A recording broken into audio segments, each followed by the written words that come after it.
Om Namo Bhagavate Vasudevaya. Om Namo Bhagavate Vasudevaya. Om Namo Bhagavate Vasudevaya. Om Namo Bhagavate Vasudevaya. Om Namo Bhagavate Vasudevaya.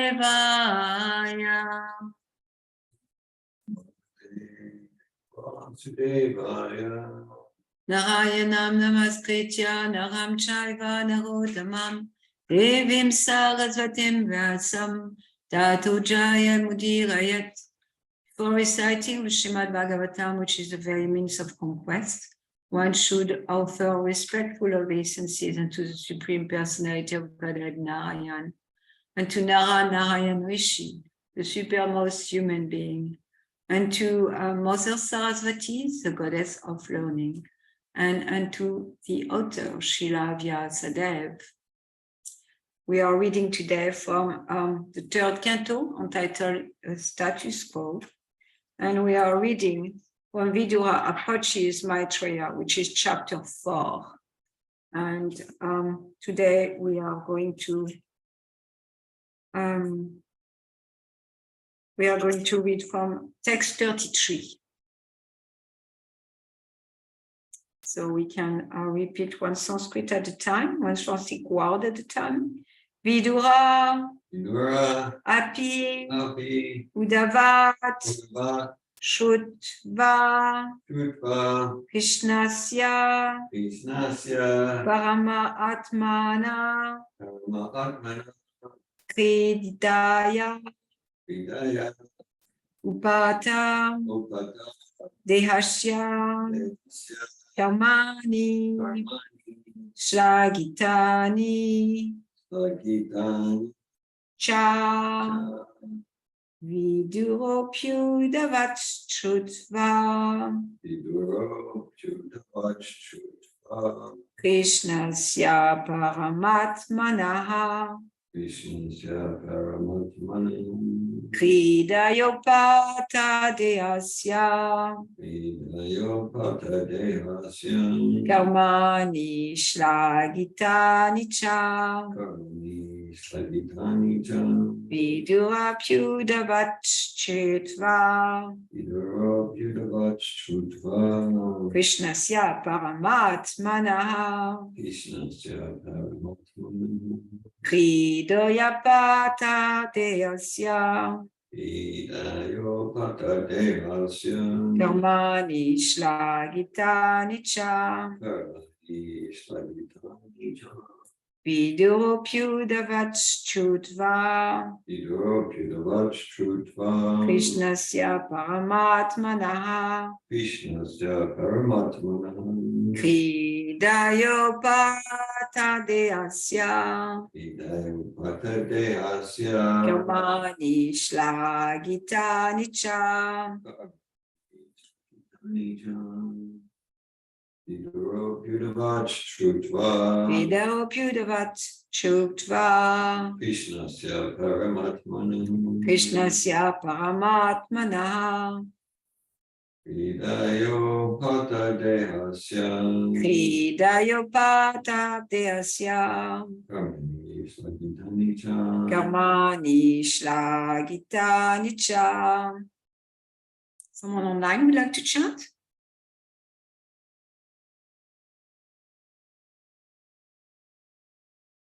Okay, so we do a word-for-word translation now. Vidura. Api. Also. Udavat. From the source of Udava. Shrutva. Having heard. Krishnasya. Of Lord Krishna. Parama Atmana. Of the super soul. Kridaya. For the sake of pastimes in the mortal world. Upata. extraordinarily accepted. Extraordinarily accepted. The asya Dehasya. of the body, Of the karmani, Brahman. transcendental activities, Incidental activities. shlagitani, Lagitani. most glorious, Most glorious. cha, Cha. also. Also. Viduha also heard from Uddhava about the appearance and disappearance of Lord Krishna, the super soul, in the mortal world, which is subject matter sought after with great perseverance by the great sages, purport by His Divine Grace A.C. Bhaktivedanta Swami Prabhupada. The subject matter of the appearance and disappearance of the super soul, Lord Sri Krishna, is a mystery even for the great sages. The word Paramatmana is significant in this verse. An ordinary living being is generally called the Atma, but Lord Krishna is never an ordinary living being because he is Paramatma, the super soul. Yet his appearance as one of the human being and his disappearance again from the mortal world are subject matter for the research worker who execute research work with great perseverance. Such subject matter are certainly of increasing interest because the researchers have to search out the transcendental abode of the Lord, which he enters after finishing his pastime in the mortal world.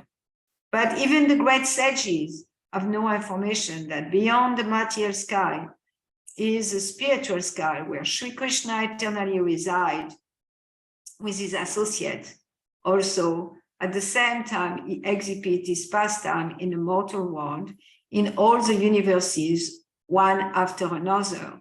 This fact is confirmed in Brahma Samhita 5:37.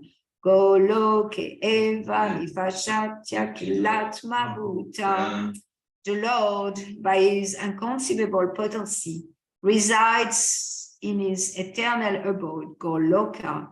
Yet at the same time, as a super soul, he is present everywhere, in both the spiritual and material skies, by his multivarieties of manifestation. Therefore, his appearance and disappearance are simultaneously going on. No one can say definitely which of them is the beginning and which is the end. His eternal pastime have no beginning or end. One has to learn of them from the pure devotee only, and not waste valuable time in so-called research work. Om Ajnana Timirandasya Jnana Jala Shalakaya Chakshun Militam Yena Tasmai Shri Gurave Namaha Shri Chaitanya Manobishtam Chtapitam Yena Bhutale Swayam Upakadamayam Dadati Swapadam Tikam Vandeham Shigu Shiyutapakamalam Shigurum Vaishnavam Sha Shirupam Sadajatam Sagana Ragunatam Vitam Tam Sachivam Sadvaitam Savadutam Parijana Saita Krishna Chaitanya Devam Shirada Krishna Padam Sagana Lalita Shri Vishakam Vitam Cha E Krishna Karuna Sindhu Dina Bandhu Jagatpate Gopesha Gopika Kanta Radha Kanta Namostute Takta Kanchana Gourangi Radhe Vrindavaneshwari Vishabhanu Suti Devi Pranamami Aniri Priye Vanchakalpatau Chakri Pasindubhya Evacha Patitanam Pavanebhyo Vaishnavebhyo Namo Namaha Namam Vishnu Padaya Krishna Prastaya Bhutale Srimate Bhakti Vedanta Swami Niti Namine Namaste Sarasvate Deve Gauravani Pracharine Nirvaseshya Shunyavadi Pastyachade Jatarine Shri Krishna Chaitanya Prabhu Nityananda Shri Advaita Gadadhar Shivasadi Gaura Bhaktavrinda Hare Krishna Krishna Krishna Hare Hare Hare Rama Rama Rama Hare Hare Mokum Koti Vachalam Pangum Langaya Tegim Yat Kriktab Tamam Vande Saigu Dejatarinam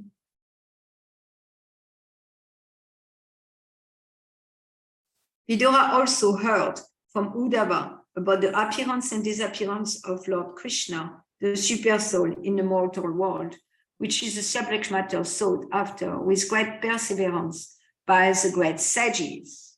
Hare Krishna. Yeah. So in a sense, we are Shukadev Goswami is speaking about, okay, what's happening after Uddhava left, and then he went to Badarikaksham, and then he's looking at, in reality, Vidura heard a lot because they had all night long, a nighter conversation. So they spoke all night long. So he heard a lot, and he did hear about the subject matter that in the previous verse, he was saying that, so Uddhava went to Badarikaksham to deliver a message. And then the possibility of that message is really about the disappearance of the Lord and also the annihilation of his dynasty and how that took place and why that took place. And in the Bhagavad Gita, it said, Janma karma cha me devyam. Janma is birth, karma is activity, and devyam transcendental. Janma karma evamyo vetitadvata. So the truth, Tattva, the truth about my transcendental activities and Janma, birth, Krishna said, if one knows that truth, Evamyoveti Tadvata, Tyagvam Deon Punarjama, Tyagva is like deliver, Tyagva.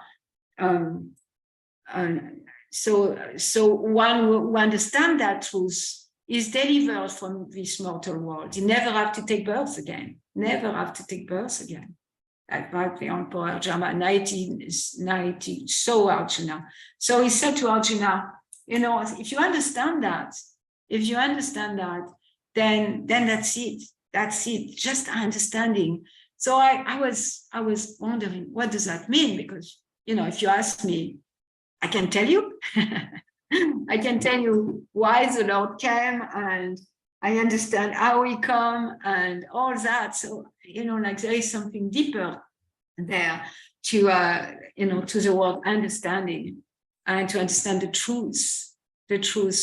So we can look at, like what Krishna said in the Bhagavad Gita about why he came. And why he came, it's very well explained in the first chapter of the Bhagavad Gita.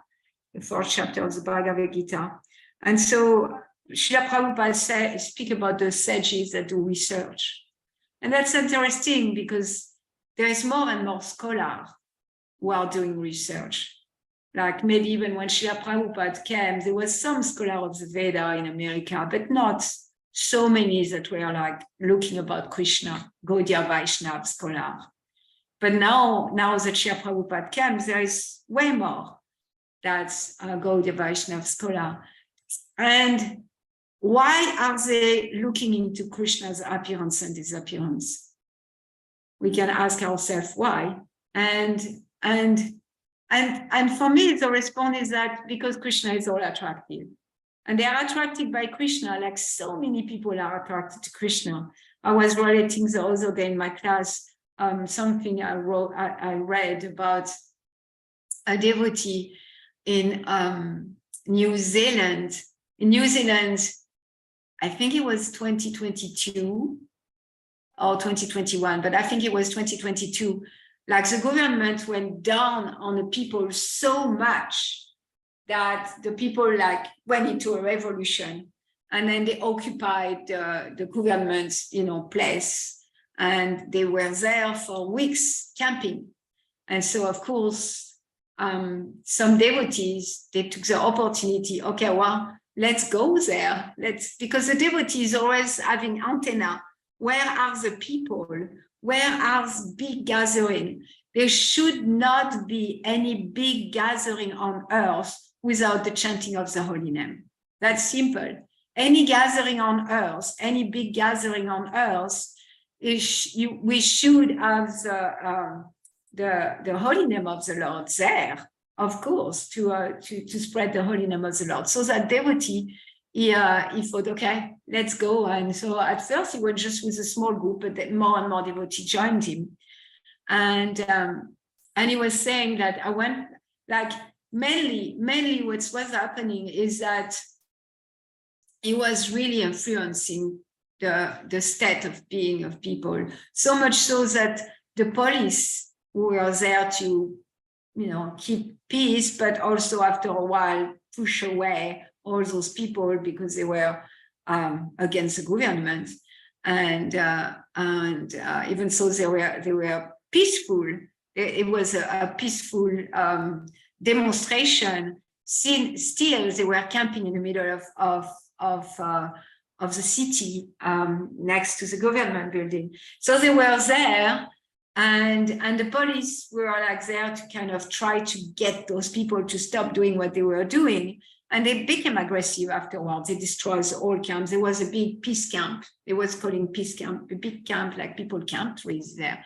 And so the devotees had a tent, and of course they were serving prashadam all day long. They had kirtan going on there, and every day they were going all around on Harinam. There is many stories that he said. He even said at one point there was a clash between the police and the people who were against the government, and the devotees were at the nucleus of that. There was fighting all over them, and there was a nucleus in the middle of it, and this was a devotee chanting, and even so there was like bomb, like I was called tear bomb happening, and gunshot, and so many things happening. So devotees were like having a vortex of purity, and they were completely protected by the Lord because the holy name was chanted, and so they were transported to the transcendental world. They were not part of this world anymore. Anyhow, the policemen, they approached the devotees and they said, we want you to continue, because when you are around the protester, how would you call that? Protesters. The protesters, they are way more peaceful. So even so, they were not asking the devotee to be around. The protesters, when they were hearing the holy name, without consciously knowing what was happening, without consciously knowing that it was Golokera Premadana, it was like the nectar from the spiritual world directly coming on earth. They didn't know that. Their hearts were pacified. So the policeman said, please continue. And then there was at one point, and I already shared that in one class, there was a woman that came and said, we hate you, like everyone here hates you, please stop and go away. And the devotee, well, he knew that first it wasn't true. She wasn't represented everybody, to all the protesters, all the people who were living in that village of tents, but also he connected with himself, and he said, you love it, don't you?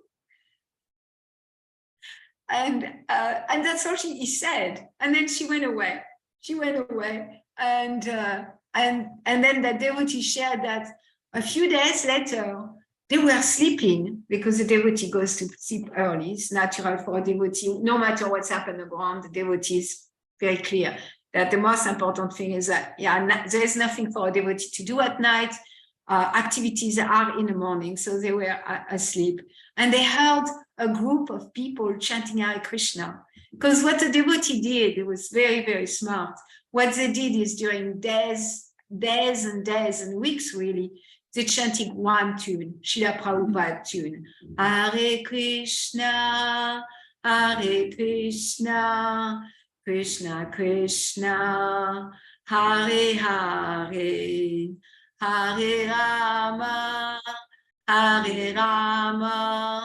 Rama Rama, Hare Hare.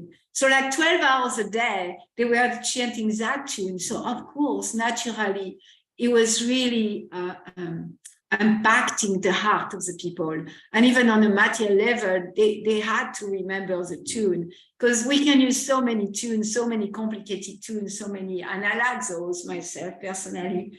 But at the same time, it's so smart to have taken that very simple tune, because anybody, even if they are not singers, they can remember. And if they hear all day, if there is all day long, they hear that one tune, then it's going to penetrate their being, and without knowing, they are going to repeat it. So they were asleep, and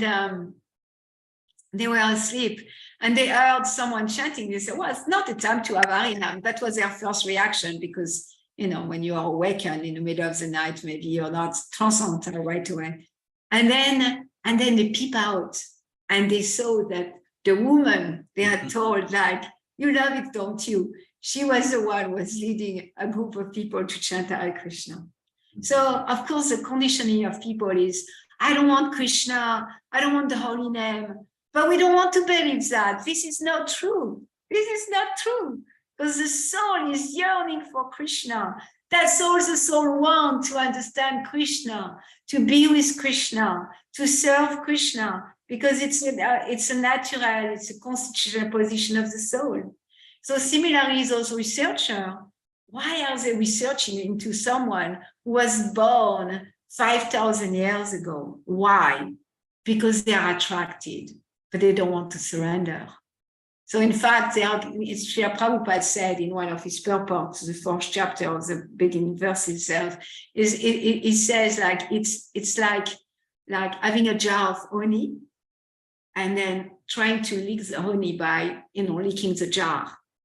They're not going to go very far, because without the surrendering aspect, without the devotional service aspect, they can come to a place of maybe describing Krishna in some ways, but they are not going to understand what's beyond this mortal world and beyond the story of Krishna in this mortal world.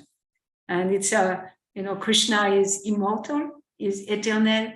And so Srila Prabhupada used that word. He doesn't use that word, mortal world, so often. It's like a Christian thing to say, mortal world. But here he's using it in a verse and in a purport.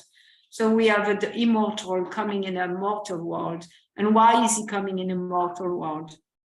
And what's the difference between him coming in a mortal world and us coming in a mortal world? Because by nature, we are also immortal. Nitya, nitya, nam, chitana, chinana, nam, chitana, nam. So, of all the eternal is the supreme eternal. But we are eternal too. So what's the difference between him coming in a mortal world and us coming in a mortal world? That's a question also we can look and we can ask ourselves, what's the difference?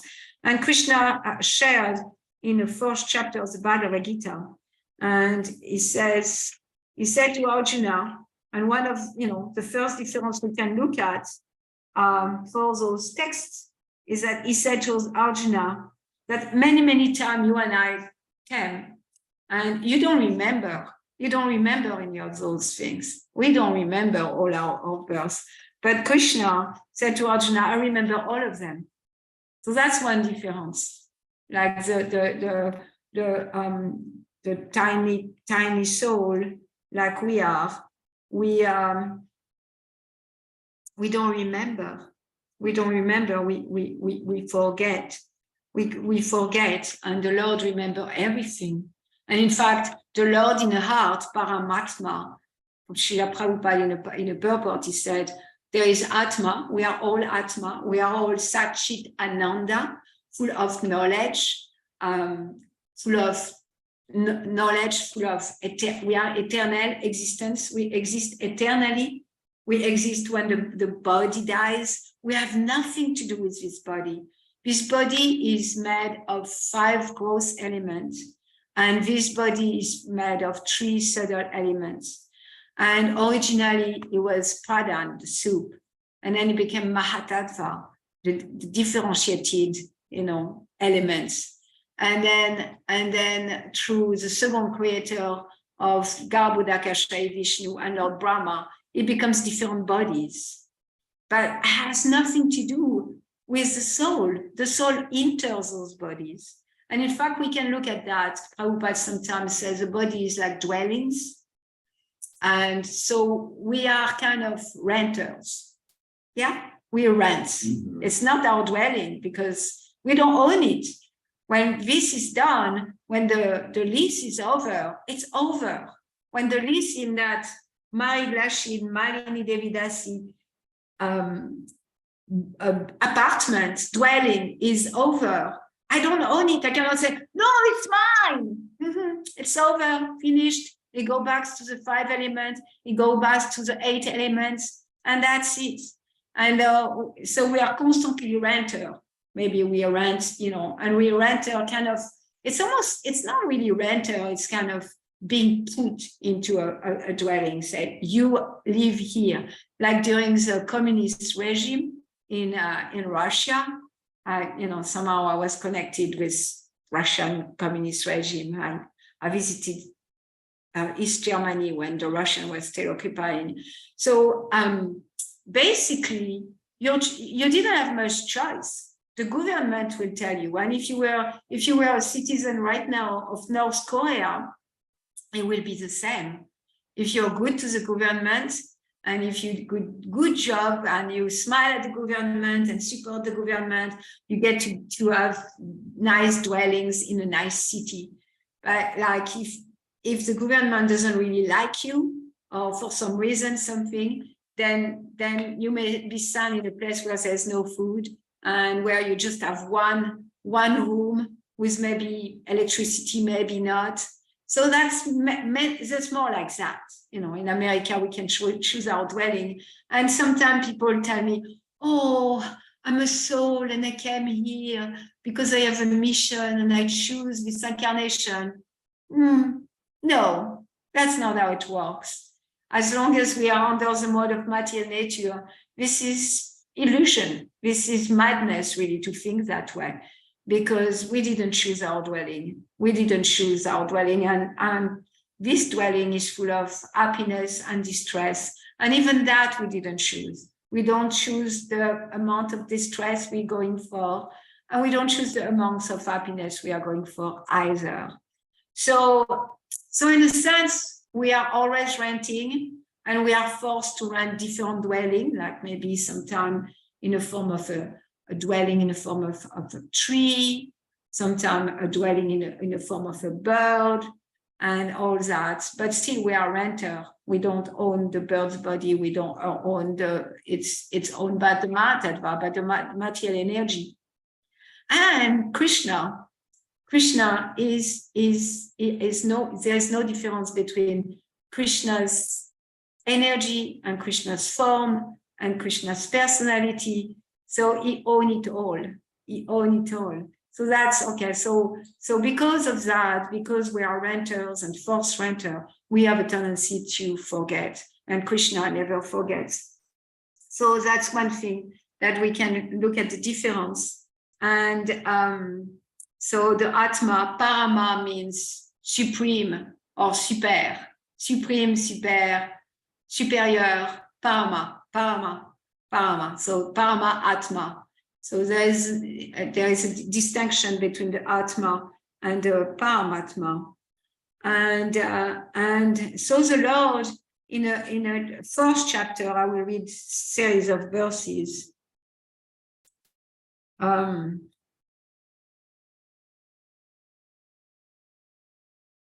A series of verses where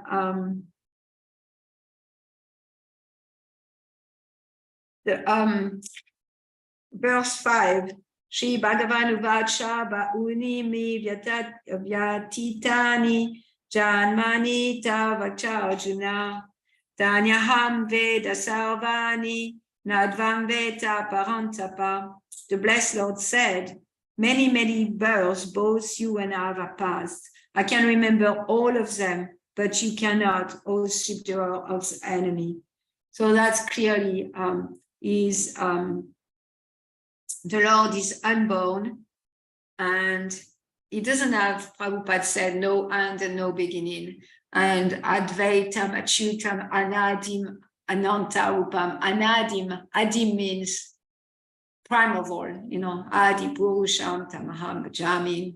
So it doesn't have a beginning. Anadim means Nadim. It doesn't have a beginning. And still it takes birth. So that doesn't make any sense. How can the Lord doesn't have a beginning, is unborn, and it takes birth? Like Queen Kuti, she prays like that. Even so, you are unborn, you're born. And it's so bewildering. It's so confusing. It's so bewildering to understand. And that's why if one understands the appearance and disappearance of the Lord and his activities, then we don't need to take birth again. And so Krishna continues.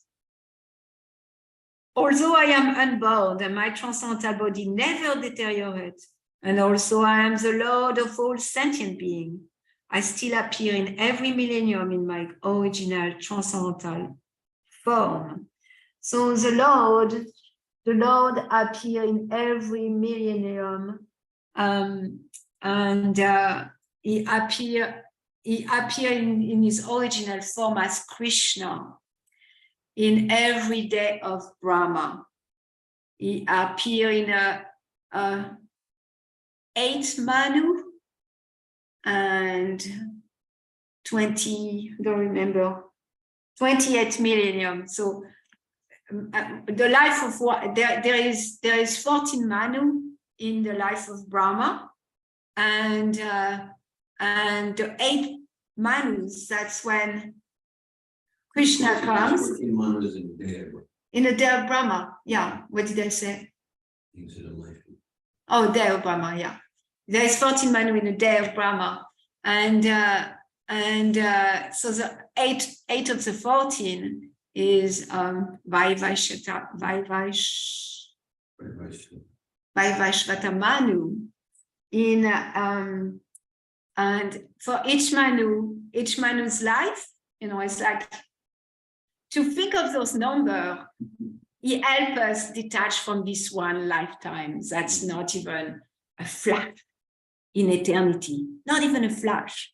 And we need to detach from everything that have to do with this incarnation, everything that have to do with this body, everything that have to do with this mind, this intelligence, this false identification. We need to detach from that.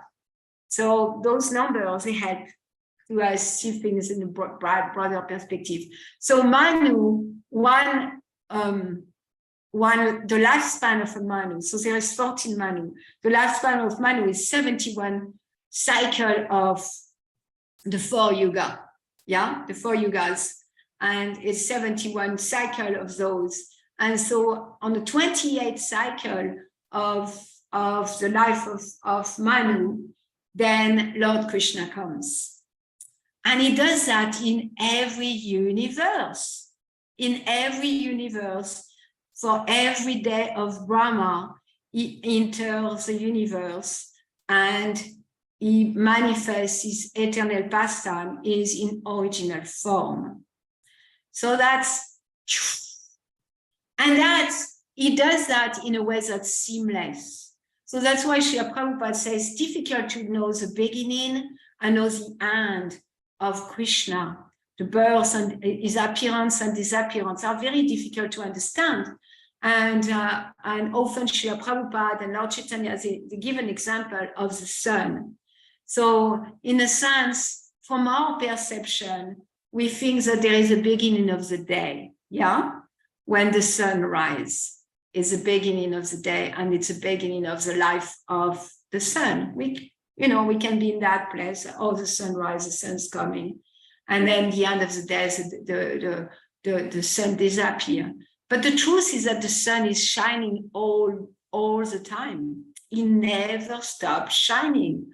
The sun never stopped shining. Just from our perspective, the sun seems to be shining less now. For example, right now, at least in Florida, it's morning and there is a lot of cloud. We don't see the sun. That doesn't mean that the sun is not shining. So if we are under the cloud and we are, from our own perspective, we can think like, Krishna is not here. But Krishna is always there. He's always in Nitya Siddha. He always have his pastime going on in the material world. And his pastime are always going on. They are eternally going on. Right now, Krishna is stealing the butter from Mother Yashoda somewhere. Right now, Krishna is lifting Govardhan Hill somewhere. Right now, Krishna is sucking the breath of Putana and killing the demon Putana somewhere. right now, Krishna is dancing with the gopis somewhere in this material world. And simultaneously also, he has his eternal pastime in the spiritual world. And so Prabhupada is referring to that in his purport to really understand, like, it's mind-boggling because for us, we are so huge, being in a material world means we are in a world of where everything have a beginning and everything have an end. And in a sense, that time factor is a driver of the material energy. The time factor is a driver of the material energy. And because of the time factor, we have a chance to realize that we are not properly situated because we are eternal. Our constitutional position, our original place is in the eternal sky. And we are in a world that's governed by time, where everything has a beginning and an end. So we project that on the sun. The sun have a beginning, the sun sets, sunset, sunrise, sunrise, sunset. So we see the day have a beginning and an end. The day have no beginning and an end. It's like it just according to where we are situated. If we can walk, if we could walk or travel at the same speed than the light of the sun, then we will see the sun never set. It doesn't set. The sun never set. Krishna never set. And so Krishna, he tells us that Yada dharmasya glanya bhavati bhata abhyutanam dharmasya tadatmanam shrijamyaham. So whenever and wherever there is a decline in religious practice, O descendant of Bharat, and a prominent rise of irreligion at that time, I discern myself. So there's a funny thing that Srila Prabhupada says here. Like Srila Prabhupada make it clear that there is a system. There is a system in every millennium. In fact, there is 6 types of avatar. It's like a full science of incarnation, how the Lord incarnate himself. Why the Lord incarnate himself? It's so expanded in the Srimad Bhagavatam, and then even more expanded in the Chaitanya Charitamrita. All his incarnation, all the purpose of his incarnation. And of course, all of it, it's only for one purpose. In a sense, it's for the pleasure of the Lord, because everything is for the pleasure of the Lord. And at the same time, there is rules and regulation according to this cosmic manifestation. When the whole universe manifests out of the breathing of Mahavishnu. And then, so when he breathes out, all the universe are manifested. When he breathes in, they are all annihilated. And he breathes out again. And this is trillions and trillions of years. And at the same time, Srila Prabhupada said, even so there is order. Even so there is such a thing as Krishna coming as his original form, once in a day of Brahma in all the universes. Still, he's not obliged to those rules. He's not. So we don't want to put like, oh, Krishna have to come. No, he doesn't have to come. And even when there is a decline in religion, because sometimes we hear the question, well, right now is way worse than the end of Dwapara Yoga. And it's probably true that at the end of Dwapara Yoga, people were way more pious than they are now. And even 500 years ago, when Lord Chaitanya came, the people were more pious than they are now. And so it's not because there is irreligion that the Lord is obliged to come. He comes when he comes, and he also comes at a very scheduled time. And those scheduled time explained in the Veda, they help us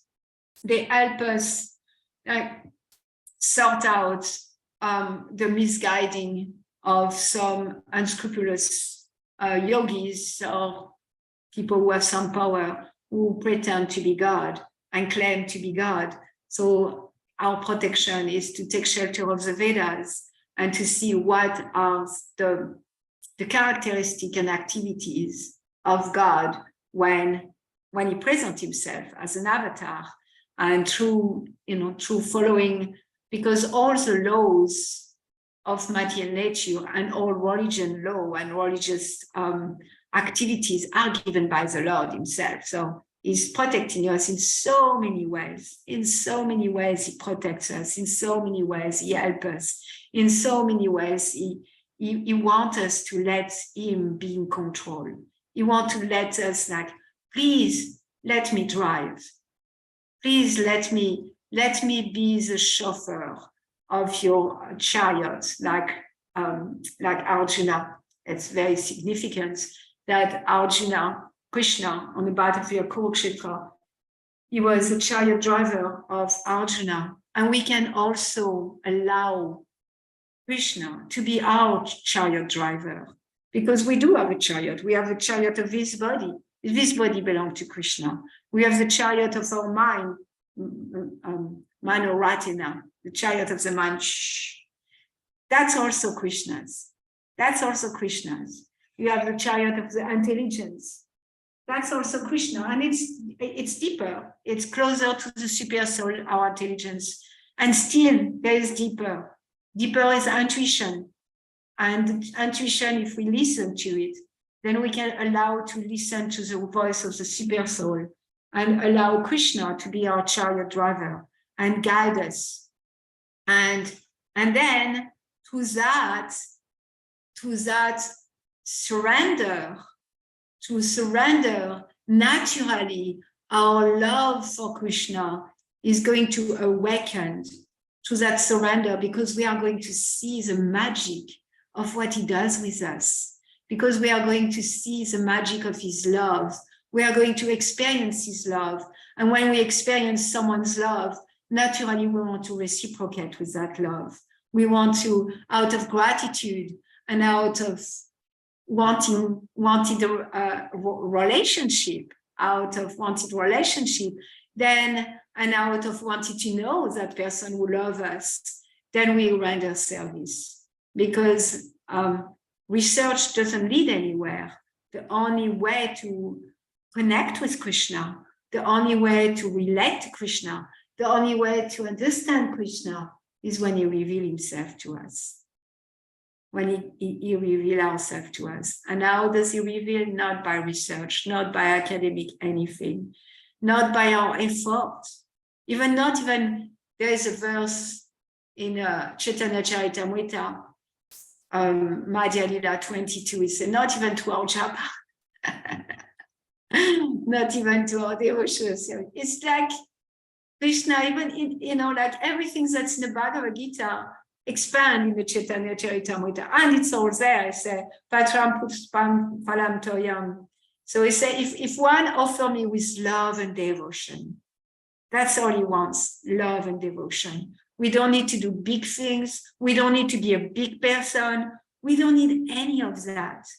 All he wants is our surrender in love, that I trust you. You can do whatever you want with me. I am your eternal servant, and I just want to serve you. And from that moment on, Krishna is going to reveal himself to us. And the more he's revealing himself to us, the more we want to serve him. And the more we serve him, the more he reveals himself to us. Until, of course, the sum and bonum of that surrender and service and love and devotion are the gopis of Sri Vrindavan. And for them, they know the most intimate part of Krishna. Krishna reveals himself in a way that even don't reveal himself to Mother Yashoda, or even to his cowherd boys. Even so, they know a lot about Krishna, for sure. So we want to remember the service of the gopis and be a das and udas, like to be a servant of the servant of the servant of the master of the gopis. That's our role. So Krishna comes, he said in the next verse, he says, in order to deliver the pious and to annihilate the miscreant, as well as to establish the principle of religion, I invent myself millennium after millennium. Paritranaya sadhunam vinashaya sadhuskritam dharma samsapanartaya sambhavami yuge, millennium after millennium. And in the purport, Srila Prabhupada says something very beautiful. 27. Let's see if I can find it.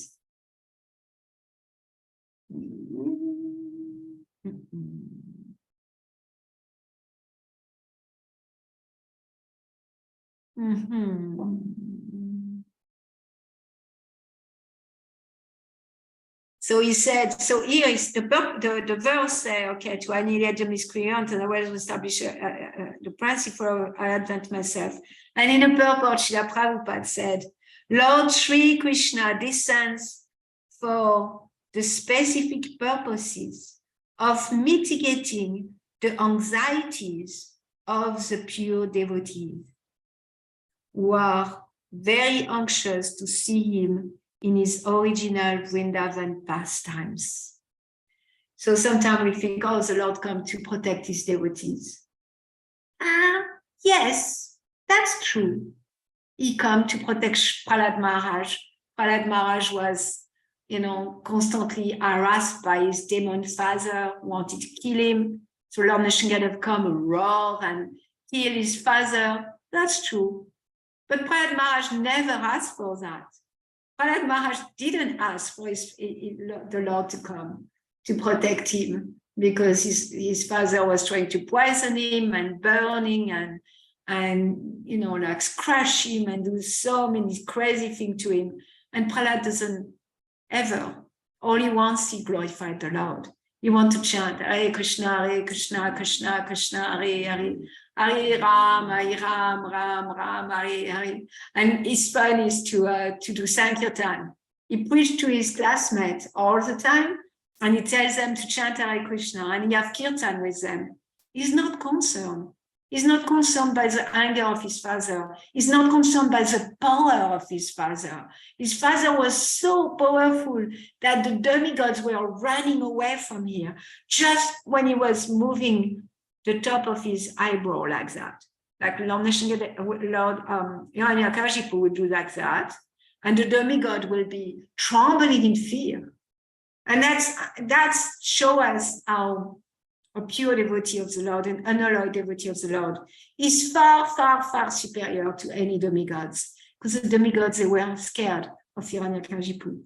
And Prahlad Maharaj, his own son, so vulnerable at 5-year-old, he wasn't. And he wasn't praying to the Lord, please protect me, I'm scared, he's so scary.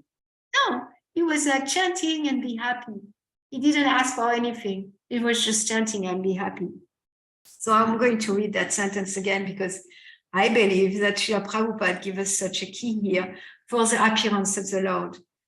Lord Sri Krishna descends for the specific purposes of mitigating the anxieties of the pure devotees who are very anxious to see him in his original Vrindavan pastimes. So the pure devotees, their anxiety is that they crave, they are loyal, they have that eagerness. Their heart is so craving. I want to experience that experience of the devotees serving you in Vrindavan. The devotees fix on wanted to experience the devotee das and udas who are serving Krishna together.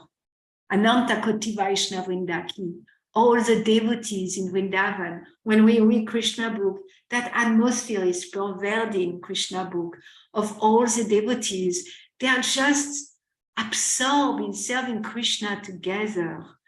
And there is so much love between the devotees because they are eager for Krishna's satisfaction. Every time Krishna is satisfied, they look at each other. Look at Krishna. He's so beautiful. Look, he's happy. Look, he's smiling. They are together. And then the pure devotee is eager for that rasa of the inhabitant of Vrindavan as they are serving Krishna. Because all those unalloyed devotees, they feel so much happiness together, pleasing Krishna. And we can imagine something like that in the material world. Let's say it's very theoretical. It's very, very theoretical what I'm going to share, because I don't think it exists, but let's say it's possible. Let's say there is a mother and she have 12 children. She have 12 children. And the children often, when they are focused on themselves, they just bicker. They bicker, they fight with each other, they are constantly like judging, envious, wanted to take things from each other, greedy. Like in my family, like there was 6 people at the dinner table. I remember when I was very young, there was 6 people on the dinner table. And it was really difficult to have the best, I'm going to the best part of the meal, or, whatever. I don't want to really speak about what we're fighting about, because that's disgusting. But still, there was not really to go around with everyone having as much as they wanted. So of course there was bickering between us. And but imagine 12 children, usually they are in that mode of me. How can I have the best of everything? How can I get mom's attention? How can I, according to their age, they are going to be absorbed in I and mine. And then let's say theoretically, it's Mother's Day. It's Mother's Day. And all the children, they want to do something special for mom. All of them. And all of them, they plot together. They have meetings at night when the mom is sleeping, or maybe when the mom is absorbed in the kitchen. They have meeting in a room and they whisper. They whisper and they prepare and they feel like we can buy flour for mom. Let's save all our money and put our money together. Let's put our energy together. Maybe we can clean the house for mom. And that day we are going to make a cake, and and the children are so happy. They are so happy together. There is no more bickering. There is no more envy. There is nothing. There's just a mom in the middle of their desire. And Mother's Day come, and then they are looking at each other because they have a surprise, and they want to. All of them want to see a big smile in moms.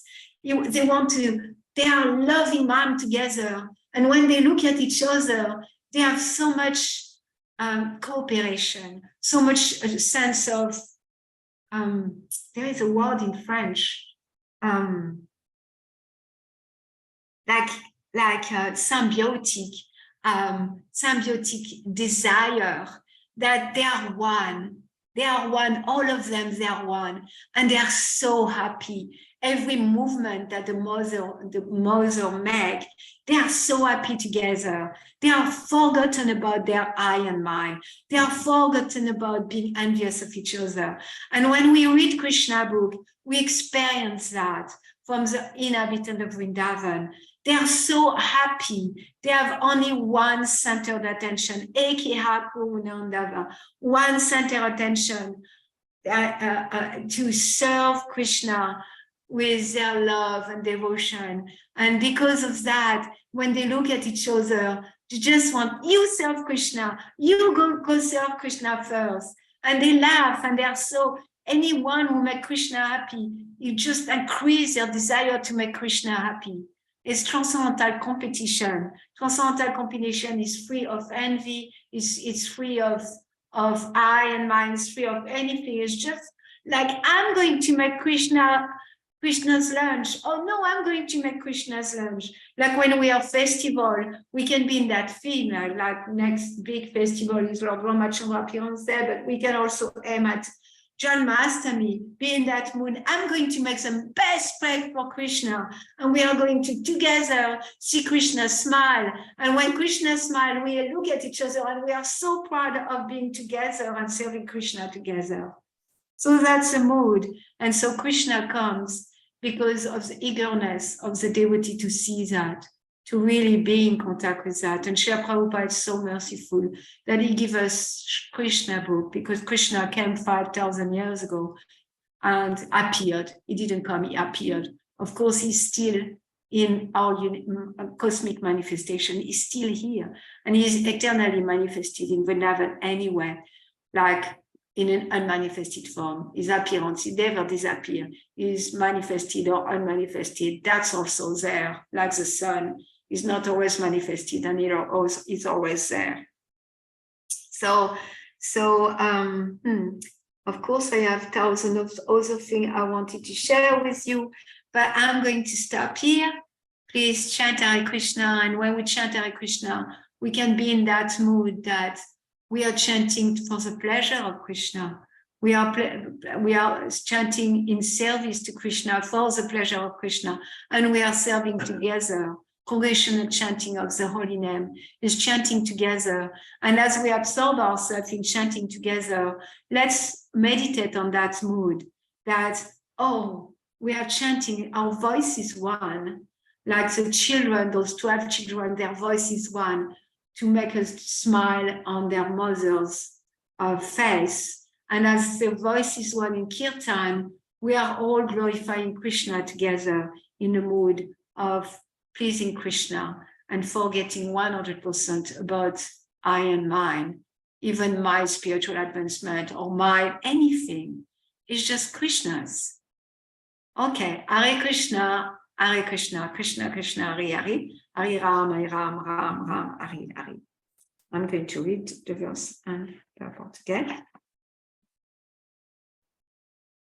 Vidurupyaduchavat Shudva Krishnasya Paramatmanaha Kridayo Patate Asya Karmani Shlagita Nicha. Vidura also heard from Uddhava about the appearance and disappearance of Lord Krishna, the super soul, in the mortal world, which is subject matter sought after with great perseverance by great sages. Yeah. Krishna is so attractive that people want to know about him, but just want to know about him without giving themselves to him. That's not going to work. Hare Krishna. Any comment, question, sharing, experience? Back to Oasis. Hare Krishna, Malini. Hare Krishna. Thank you so much for class. The question that I have, or that I'm sitting with, is like detachment, or essentially what to do when I'm, experiencing my experience and experiencing the I and my situation, experiencing the greed or anger or whatever, that desire, that unwanted anartha in the heart, and I'm experiencing my experience, and then how to, because I know we've been reading relationships at work, and part of the reading that stuck out to me recently is, the idea of chanting, and also the idea that even if, like Zira says in one section, like before doing like a Satvika program, sometimes, even if he didn't chant all the rounds or whatever he had intended, because spiritual qualities are above material qualities, like we are always at choice about how we show up regardless. Like we can still connect. And I'm just deciding how, like, what is the way to do that? What is a way of like going from experiencing my experience, communicating it to others so that they know it, and then choosing what I have when anger and greed, let's say, like I and mine, like I want this or I should have this. Like when I experience that, like when I experience a lack of desire to be in a service mindset. And I know that I don't know, it was in a lecture told one of his devotees, he was like, first do and then feel. Like first just do it and then feel. And so, I've been experiencing, I bring this up because I've been experiencing this I and my sentiment. And other than chanting and just asking Lord Balaram, because I know someone told me at some point that Lord Balaram, he's like the plower of the heart. He's like, he plows the heart of. He has. I've seen paintings of him with like a rake, or some kind of farm tool. I'm not familiar. Plow. A plow, yes, and he's the one that plows all the anarthas from the heart. But like sometimes I find myself even last night in a moment where I'm trying to meet myself when I'm at and be honest and be like, yeah, I am a greedy person, or I'm feeling greedy right now, and then how to connect with choosing how what I have in a way that is conducive to making progress in that moment, or maybe just being silent or chanting or praying to Balaram. It's a very hard step, because I can see how Krishna, like even in the current situation, or the situation that I have that has elicited these feelings in me, I can see how he's making it gentle. He's so gentle on me. Like I can see how he's like half step stretching me, where it's not it's not so unbearable, or like the energy and the emotions aren't so overwhelming, and I'm seeing that in the context. So there is some gratitude that I connect there. But yeah, that idea of detachment, and then choosing when the greed and the anger or whatever anartha is happening is just so present. Just, I don't know if you had any comment or any thoughts on that. Yeah, thank you for sharing. And it seems you're very fortunate. You're fortunate because to take shelter of devotional service, hearing and chanting. Even so, it may not be a panacea like, oh, okay, I do that and I'm free from anger, I'm free from greed, I'm free from envy. And so you're turning to the holy name, you're turning to devotional service, you're turning to Lord Balaram and his plow,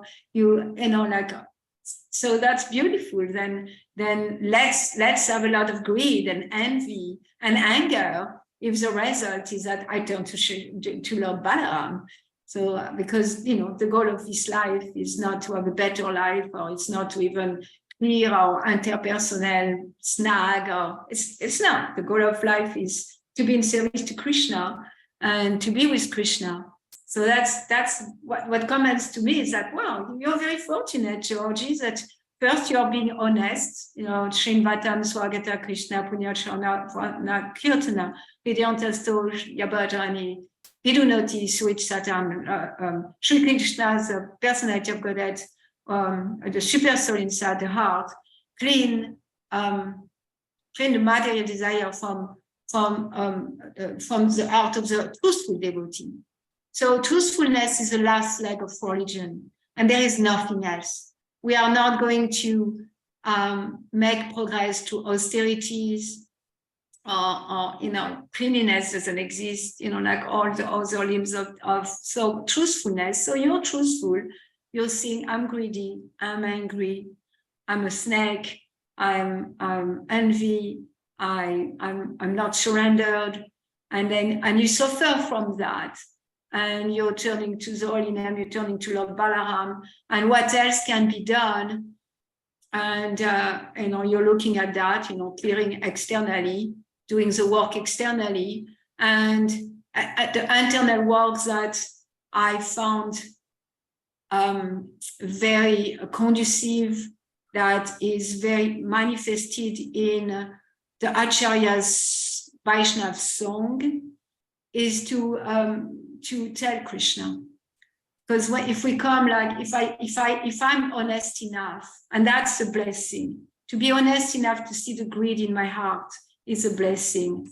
To be honest enough, because most people don't see that. It's illusion. Illusion is like we have no envy, it's illusion. But the moment we are able to see all that, Bhaktivinoda Thakur and Narottam Das Thakur and other great Vaishnav, they show us what to do with that.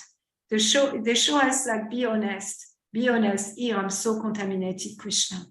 I'm so contaminated, and you're so merciful. Like you say, you're so gentle with me.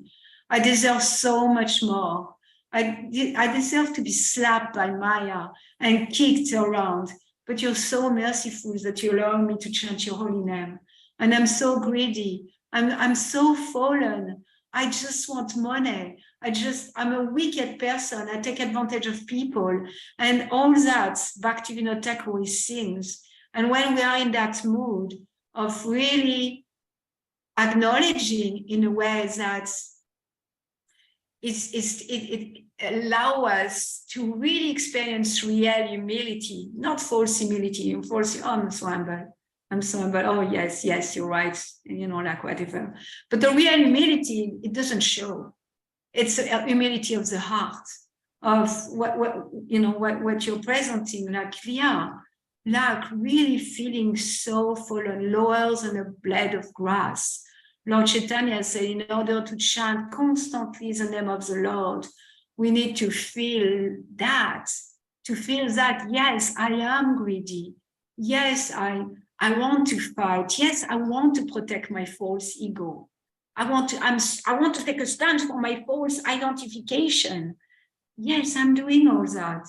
Yes, I'm associating with people in a way that is for my aggrandizement or for my, name or fame or approval, or I need to be admired in some way or another. And then to be honest about that. And as soon as we're honest, then we can see, I'm lower than a blade of grass. And I'm going to be more tolerant than a tree. And I'm going to be devoid of all sense of false prestige. And I'm going to offer all respect to others. And in such a state of mind, I can chant the holy name of the Lord constantly. And that's the goal of life. The goal of life is not to have clean relationships. The goal of life is not to have happy relationship even. The goal of life is to be in a relationship with Krishna and to constantly chant his name in love and devotion.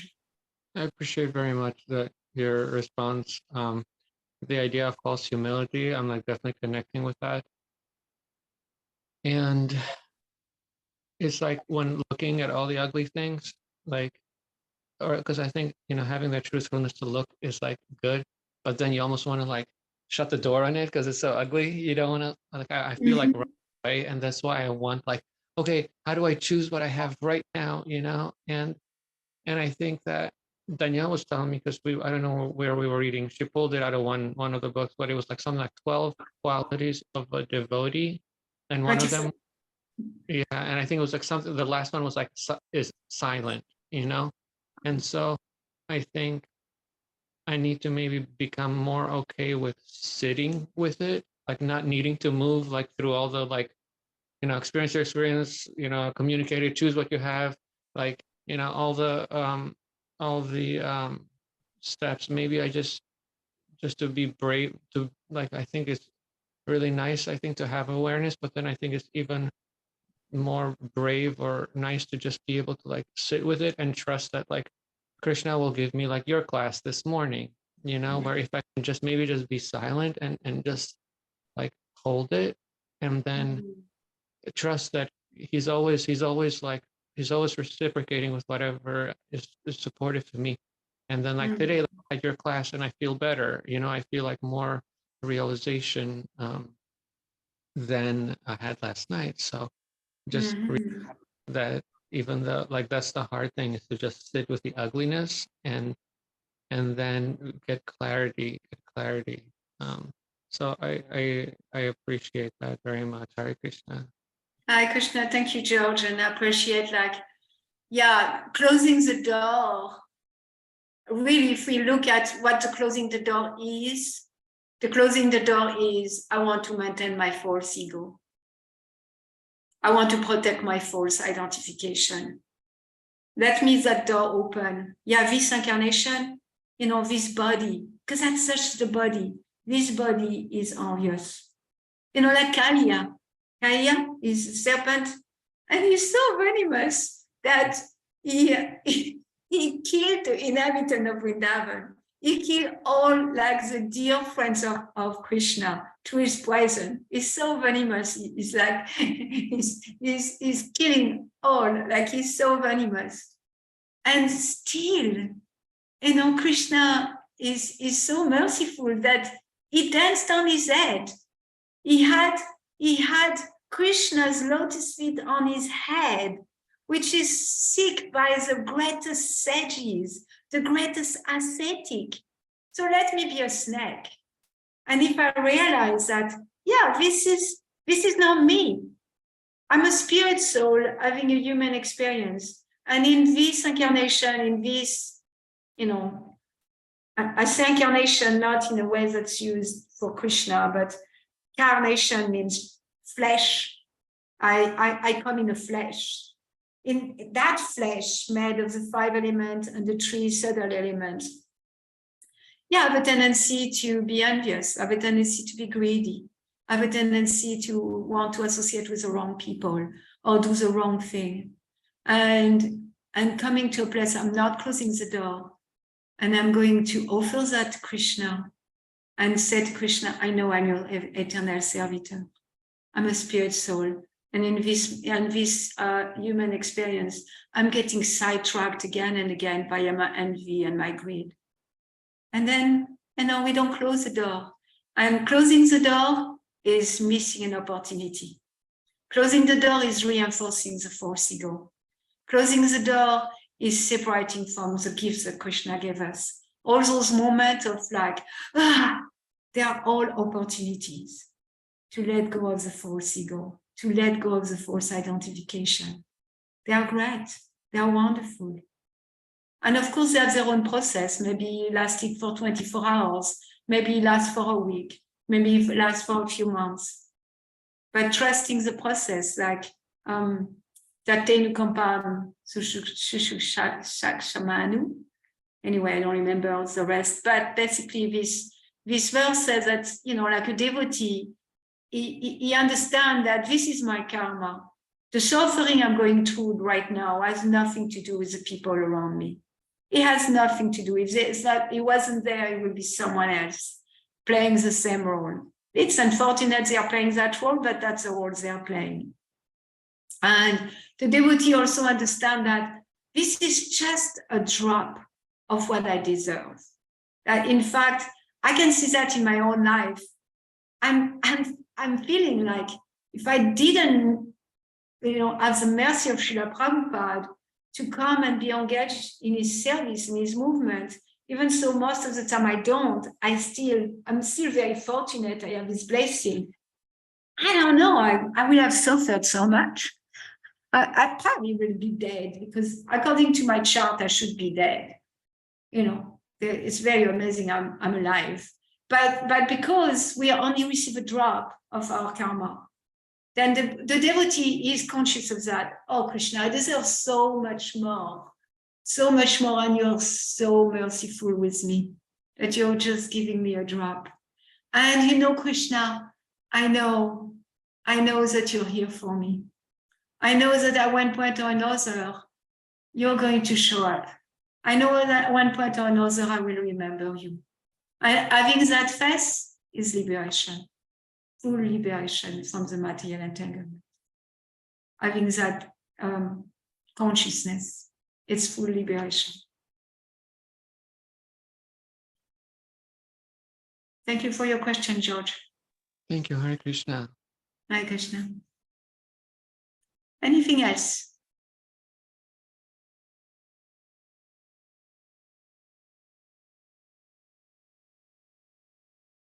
Thank you all for your association. Thank you. Oh, Anandini. Yes, Hare Krishna. Thank you, Mother Malini, for this class. You spoke about so many topics. And I have one question that I want to ask. And it's, you were speaking about, some people say, I came here and I have a mission to fulfill. And I want to ask you, could you speak a little more about this, how you understand the distinction between mission and purpose? Well, okay, thank you.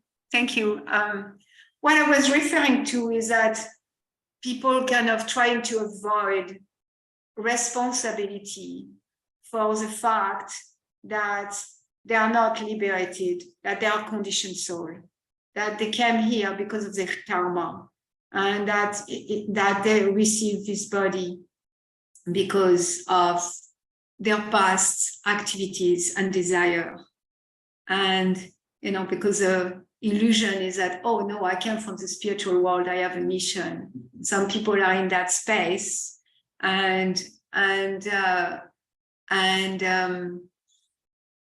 was just pointing out to that type of illusion that one may have, or we may have, because sometimes we may think like that, even so we may not believe in, but there is, all of us. I'm not pointing out to anyone, but sometimes our false ego may bring us to that too. But it's also false identification. Basically, what I'm saying by saying that is that I'm super special.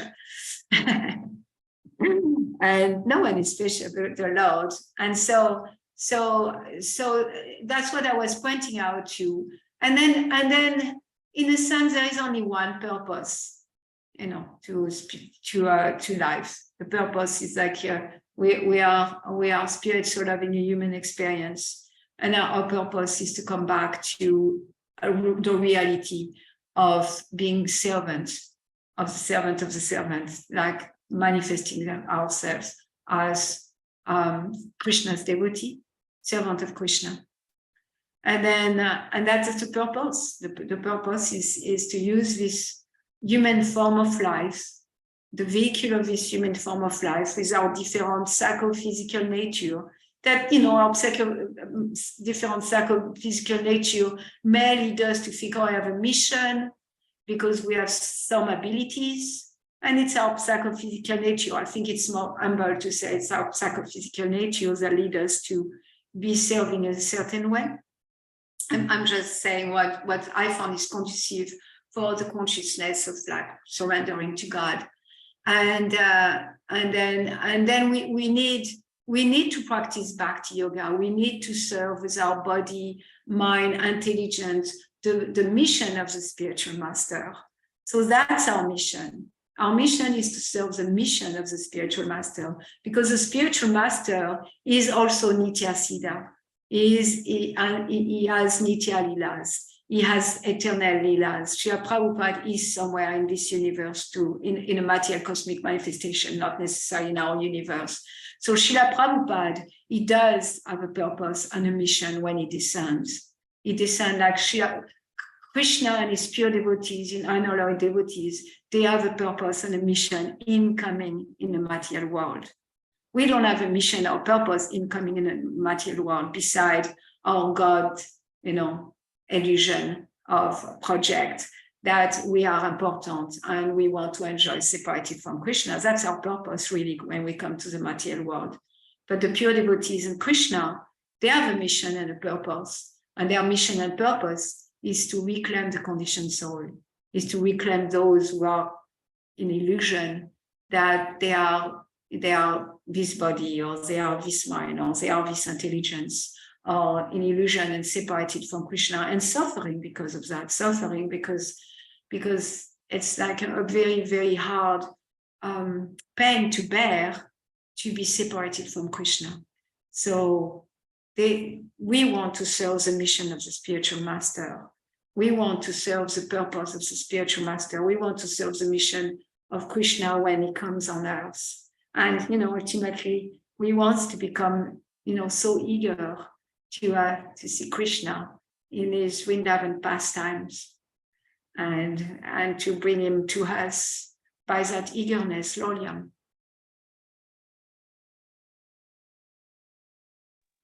Thank you. So do you think I could say there's a material mission and a spiritual mission? Like the material mission is based on like identification with the body, and it could be like I'm doing what this body is perfectly made for, and it can give an experience of I'm fulfilling my mission, yet it's material if it's not linked to serving Krishna.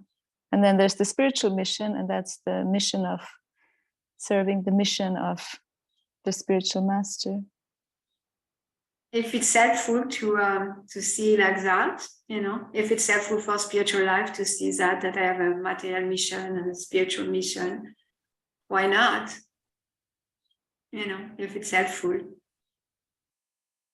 Yeah. I'm just trying to, like understand and place the words and the meaning of it and the experience of feeling like now I'm doing what my body is made to do.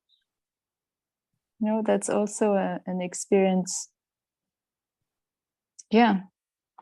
Yeah. And then I think, like psychophysical nature, like I have a service to render.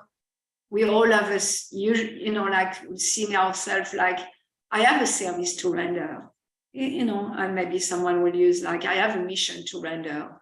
It's kind of becoming synonymous, like that. I have a service to render, and maybe it's I'm looking at that very much in my own life right now. Like I'm looking at, I have possibility of healing people. And they are increasing those possibilities in me. And I'm really questioning, do I want to heal people? Because, I'm questioning. Even so, the ability is there. I'm increased ability, really. So, if it's helpful for spiritual life, we can say I have a mission, or I have my service, or I have a service. It may be helpful for some time, and then maybe at one point it's not helpful anymore.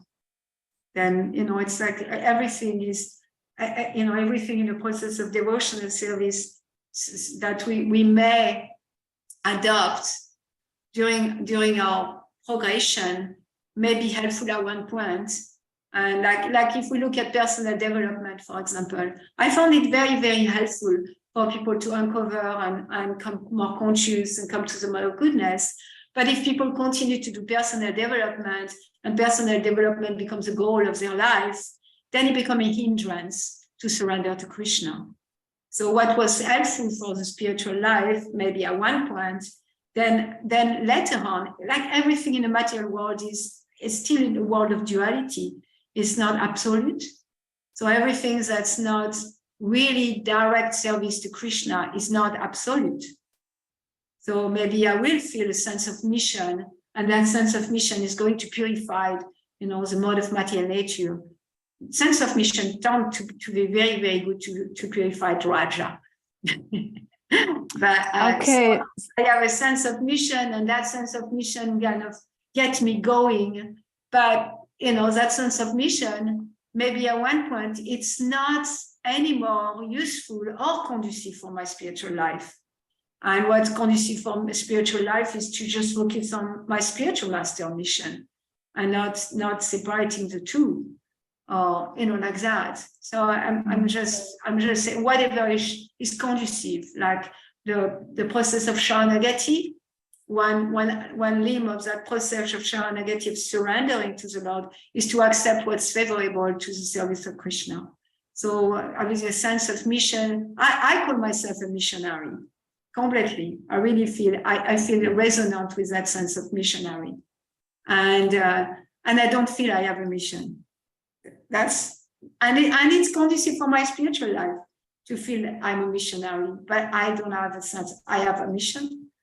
Anyway, and so to accept whatever is favorable to devotional service is an item of spiritual life, and to know when to reject what's not anymore conducive for spiritual life. And what may conducive at one point or to one person may not be conducive for someone else or at a different point in life.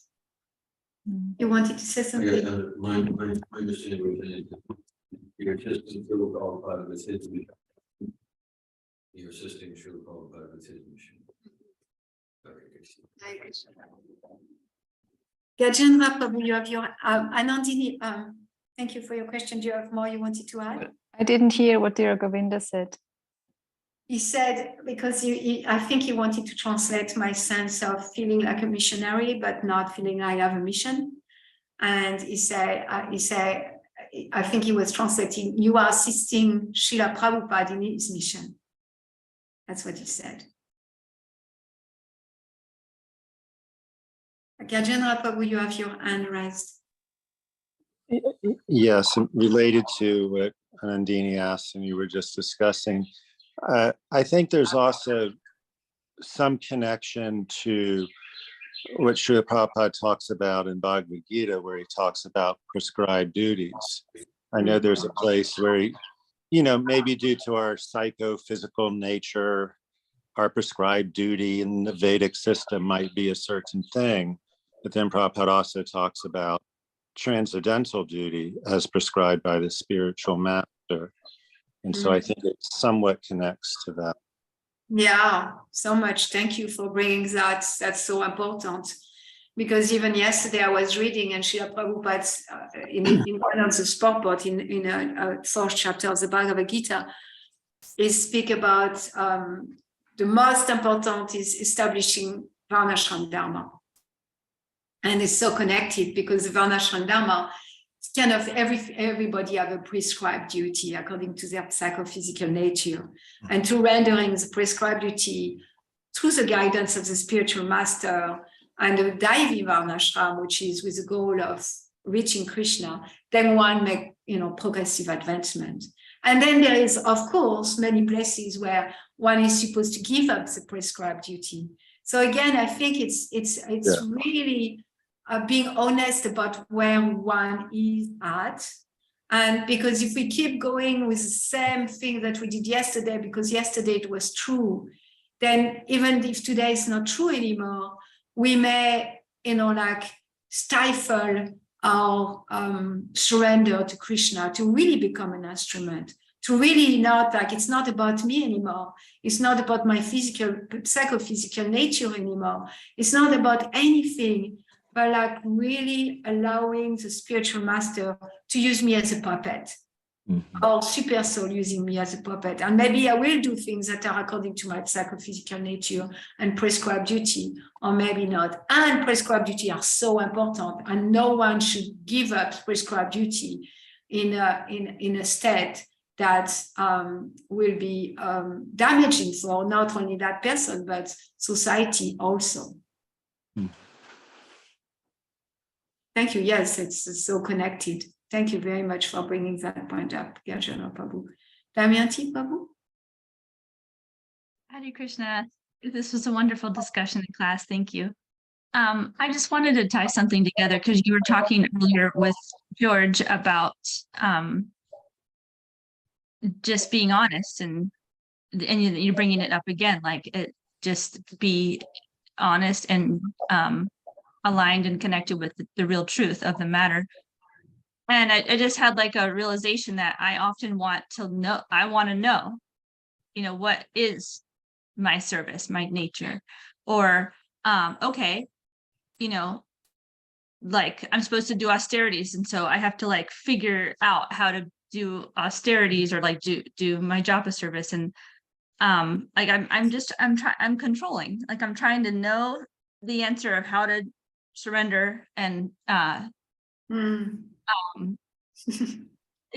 don't, it's just but there's some relief and peace today, twice hearing about this concept, this possibility that let me just be honest, experience my experience, and not have to act or do or know or control the outcomes and of whether it's my personal growth path, my self-realization, or am I progressing on bhakti yoga? I got to know, and I have to control it, because if I don't, there's this threat, and it's just fear and control.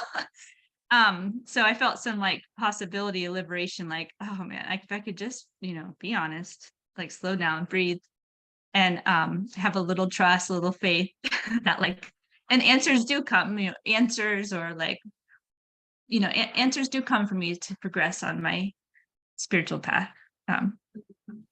Yeah, so I'm just pulling out the concept of honesty and truth, and it's a great place to start. Thank you. Yes, thank you. And I have been in contact with you for many years now, and I know that sooner or later Krishna comes and give you guidance, and you're really clear. Oh, yes, I know now. At one point or another, and what we do is, there is no picture of Draupadi here, but that's what we do. Things come in our life, and then the first reaction is control. I'm the Lord of all I survey, control and wanting to know and and like feeling like it's all depending on me, and my protection is depending on me, my survival is depending on me, everything is depending on me. Like Draupadi, when Dushashan wanted to disrobe her, like he was pulling her sari, and he was pulling the sari like to disrobe her in front of everyone. Like it's such a like humiliating way for a Vedic woman to be, just to be in a place where there is male. Just that is so humiliating. Plus, they had untie her hair, which never, a woman will never show her hair to anyone. So just the situation to be in front of men and to have her hair untied was already so humiliating. And then when Dushashan came to pull her sari, her first reflex was survival. I'm going to control that. I'm going to protect myself. And then she was holding her sari with her two hands, like really holding. I know what to do in this situation. I know what can happen. And then she realized, like, he's way stronger than me. And then she started to remember Krishna. And then she started to call on Govinda, Govinda. But since she was still having one hand, I'm still holding down. I'm still trying to control. I'm still trying to be the one who is going to create the outcome I want. And until the point she said, oh, Govinda, and she completely surrendered herself. And when she did, then Krishna did come up. He did show up. He showed up, we together like, yard and yard of sari. And Dushashan, this is the one who became exhausted because he was still thinking he can control this robbing Draupadi. Yeah, so that's what's happening. And, like hearing your question, I also feel some pain. And I feel that pain for a little while. I think I've discussed with a few of you in the community, but I heard a class, and also it came in my reading, my personal reading, Srila Prabhupada speak about authority. And now the devotee surrender to his authority. And the authority is kind of guiding the devotee. And, like the Brahman, the authority, the temple president, there is a line of authority. There is not like, for us, the authority line is Srila Prabhupada in his book, in his lecture, and me. And that's it. And that's not the system Srila Prabhupada wanted to set up. And I can see the advantage of, like, I can see how it's so difficult for, devotees in general, and even more so, like being alone in devotional life without the authority telling you what to do. And at the same time, like the system we have created here is devoid of that direct sense of like, I surrender to authority. And Srila Prabhupada make it clear, through learning to surrender to authority, we learn to surrender to the spiritual master, and we learn to surrender to Krishna. And I remember my own experience living in temple. My authority was a little despotic, and still I had that awareness. I had that awareness that by surrendering to him, I was crushing my own ego. And by surrendering to him, I was coming closer to Srila Prabhupada and Krishna. And it was very difficult. It was challenging my false ego. It was living in the temple. It's such a pressure cooker. And at the same time, that structure that Srila Prabhupada put in place is so useful. So either we have the pain of like seeing ourselves controlling and like being so much pain because we control, or we can be at the pain of like fighting against authority. Either way, Krishna is going to help us. So even so, there is no authority, is going to help us, and the process is painful. The process of disentangling, the process of, like kind of pulling the soul out of the conditioning is going to be painful one way or another with no authorities. And we know what to do. We know our service. We know how to serve. We know, when to chant, what to do. And without, but then we fight the authority. And without the authorities, and we don't know what to do, and we feel like, oh, I don't know what's my responsibility. I need to know, I need to control, and then there is anxiety connected with that. And either way, both situations are very purifying. Yes, Damayanti. You really hit the nail on the head for me. I whenever someone does step in and give me guidance, I feel so much relief. Like if I get feedback or if I get a suggestion, it's like, you know, I'm not alone trying to figure something out. And I just have such a deep sense of like godlessness. Like I don't have God. I mean, I was raised with a mother and a father, so there was some authority, but like not like there were no principles given to me to like guide me about the value of surrender or following authority. And I didn't need to rebel a lot. I mean, I sort of chose some ways to rebel against society in general. But the point is that I feel a craving and a lack of like the surrender to authority. And then I'm in like a conditioning that I'm the bottom line. And it's really heavy and it's lonely and I'm scared and then I'm controlling. And it's like a cycle of like a way I've been behaving. And the idea that you presented that if I were just like operating under someone else, oh gosh, that would be like relieving. Yeah. It will be relieving, and at the same time, it may be also the other side of like rebelling may come, because we are all rebel. We are rebel. We are rebelling the authority of Krishna. We are rebelling the authority of Srila Prabhupada. And then whatever authority Srila Prabhupada may bring in our life, because he's the one who bring, we may also rebel them. But when we don't have authority, yeah, please tell me what to do. It feels so good. Hare Krishna. Thank you. Thank you. Gajendra, did you raise your hand again or you instead raised? I don't remember. Okay. Srimad Bhagavatam ki jai, Grantara Srimad Bhagavatam ki jai. Hare Krishna, dear devotees. Srila Prabhupada ki jai. Gaura Premanande Hare Hare Bol. Hare Krishna. Hare Krishna. Hare Krishna.